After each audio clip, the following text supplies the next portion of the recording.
ಈ ಜಗತ್ತಿನಲ್ಲಿ ತುಂಬ ಭಾಷೆಗಳಿದ್ದಾವೆ. ಅದನ್ನೆಲ್ಲ ಓದ್ಬೋದು, ಬರಿಬೋದು. ನೋಡಿದ ತಕ್ಷಣ ಗೊತ್ತಾಗುತ್ತೆ ಇದು ಕನ್ನಡ, ತಮಿಳ್, ತೆಲುಗು, ಹಿಂದಿ, ಮಲಯಾಳಂ ಭಾಷೆ ಅಂತ. ಆದರೆ ಈ ಓನಿಶ್ ಮ್ಯಾನುಸ್ಕ್ರಿಪ್ಟಲ್ಲಿ ಬರೆದಿರುವ ಭಾಷೆ ಯಾವುದು?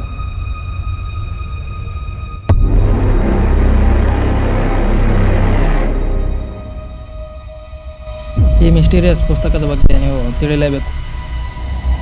ದಿ ವೋನಿಕ್ ಎಂಬ ಪುಸ್ತಕ ವ್ಯಾಪಾರಿ ಈ ಮಿಸ್ಟೀರಿಯಸ್ ಬುಕ್ಕನ್ನು 1912ರಲ್ಲಿ ಎಲ್ಲಿಂದಲೋ ಖರೀದಿಸಿದ. ಸೊ ಈ ಕಾರಣದಿಂದಾಗಿ ಈ ಪುಸ್ತಕಕ್ಕೆ ವೋನಿಕ್ ಮ್ಯಾನುಸ್ಕ್ರಿಪ್ಟ್ ಅಂತ ಕರೀತಾರೆ.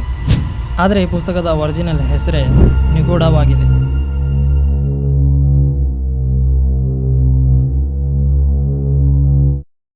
ಈ ಪುಸ್ತಕದಲ್ಲಿರೋದು ಏನೆಂದು ತಿಳಿಯಲು 19ನೇ ಶತಮಾನದಿಂದ ತಜ್ಞರು ತುಂಬ ಪ್ರಯತ್ನ ಪಟ್ಟಿದ್ದಾರೆ. ಆದರೆ ಅವ್ರಿಗೆ ಏನೂ ಅರ್ಥ ಆಗಿಲ್ಲ. ಈ ಬುಕ್ಕನ್ನು ಕೈಯಿಂದನೇ ಬರೆದಿದ್ದಾರೆ. ಆದರೆ ಯಾವ ಭಾಷೆಯಲ್ಲಿ ಬರೆದಿದ್ದಾರೆ, ಏನು ಬರೆದಿದ್ದಾರೆ ಅಂತ ಯಾರಿಗೂ ಗೊತ್ತಿಲ್ಲ. ಕಾರ್ಬನ್ ಡೇಟಿಂಗ್ ಮೂಲಕ ಇದು 15ನೇ ಅಥವಾ 16ನೇ ಶತಮಾನದಲ್ಲಿ ಬರೆದಿರ್ಬೋದು ಅಂತ ಗೆಸ್ ಮಾಡ್ತಾರೆ.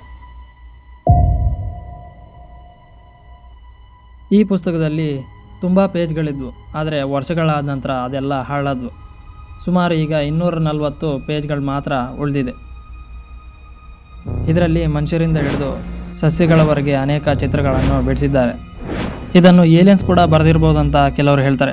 ಏಕೆಂದರೆ ಇಲ್ಲಿ ಬಿಡಿಸಲಾದ ಗಿಡಮರಗಳ ಚಿತ್ರಗಳಲ್ಲಿ ಯಾವುದು ಕೂಡ ಈ ಭೂಮಿ ಮೇಲಿರುವ ಗಿಡಮರಗಳಿಗೆ ಹೋಲುವುದೇ ಇಲ್ಲ. ಈ ಪುಸ್ತಕದಲ್ಲಿರುವ ಕಂಟೆಂಟನ್ನು ಕಾಮನ್ ಪೀಪಲಿಂದ ಮರೆಮಾಚುವ ರೀತಿಯಲ್ಲಿ ಬರೆಯಲಾಗಿದೆ. ಈ ಪುಸ್ತಕವನ್ನು 6 ಪಾರ್ಟ್ ಆಗಿ ಡಿವೈಡ್ ಮಾಡಿದ್ದಾರೆ. ಖಗೋಳಶಾಸ್ತ್ರ, ಜೀವಶಾಸ್ತ್ರ, ವಿಶ್ವವಿಜ್ಞಾನ, ಮರಗಳು ಮತ್ತು ಸಸ್ಯಗಳು, ಗಿಡಮೂಲಿಕೆಗಳು. 6ನೇದು ಬಹುಶಃ ಪಾಕಪದ್ಧತಿಗೆ ಸಂಬಂಧಿಸಿದೆ ಎಂದು ಊಹಿಸಲಾಗಿದೆ. ಇದನ್ನು ಓದಲು ಹೋದ ವೋನಿಕ್ ತನ್ನ ಜೀವನದ ಅರ್ಧ ವಯಸ್ಸನ್ನು ಇದರ ಮೇಲೆ ಕಾಲ ಕಳೆದ.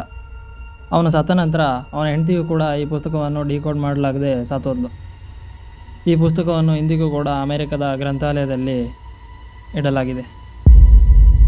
ಇಂದಿಗೂ ಕೂಡ ಈ ಪುಸ್ತಕವನ್ನು ಡಿಕೋಡ್ ಮಾಡಲು ಯಾರಿಗೂ ಕೂಡ ಸಾಧ್ಯವಾಗಿಲ್ಲ.